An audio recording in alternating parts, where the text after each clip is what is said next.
কিরকম জ্বালা আছে গানটার তলে, কিন্তু একটা সুন্দর এক্সপিরিয়েন্সের কথা বলছি তোকে।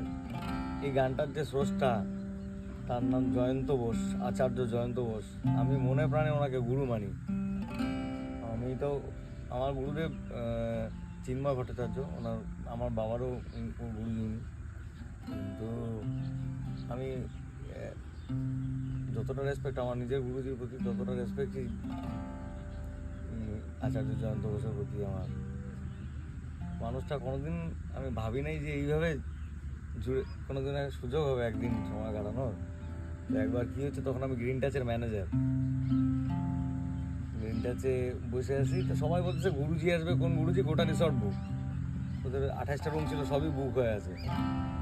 কে গুরুজি? গুরুজি ধুম করে দিয়ে আচার্য জয়ন্ত বোস তার সমস্ত স্টুডেন্ট নিয়ে। তো গুরুজি কী করে জানে গেছে যে আমি তো তখন ম্যানেজারই করে যাচ্ছি, খুব লিখতেছি, খুব কম্পিউটারবাজি করতেছি, কিন্তু গুরুজি কোনোভাবে জানে গেছে ওনাকে আমি গুরুজিই বলছি। হ্যাঁ, প্রথম থেকে মানিও খুব, বিরাট মনে ওনার প্রতি চরম সম্মান, অনেক, মানে আমি বলে বোঝাতে পারবো না। গুরু মানি আমি মনে প্রাণে। তো ওই মানুষটা জানছে যে আমি মিউজিক করি। তো যাওয়ার আগে উনি প্রতিদিন বলে একটা ম্যাগাজিন লেখে এভরিডে। তো এক এক দিন একটা ডেডিকেট করা থাকে। তো একদিন ওই জীবন থেকে আমি একদিন পাইছি, যেদিন উনি ওই প্রতিদিন পত্রিকায় আমার জন্য লিখে দিয়ে গেছে। এরকম একটা কাগজের টুকরা, আমার কাছে ছবি আছে এখনো, লেখা আছে, প্রথমেতে রাজা সাজো, পরে রাজ হয়ে রাজো,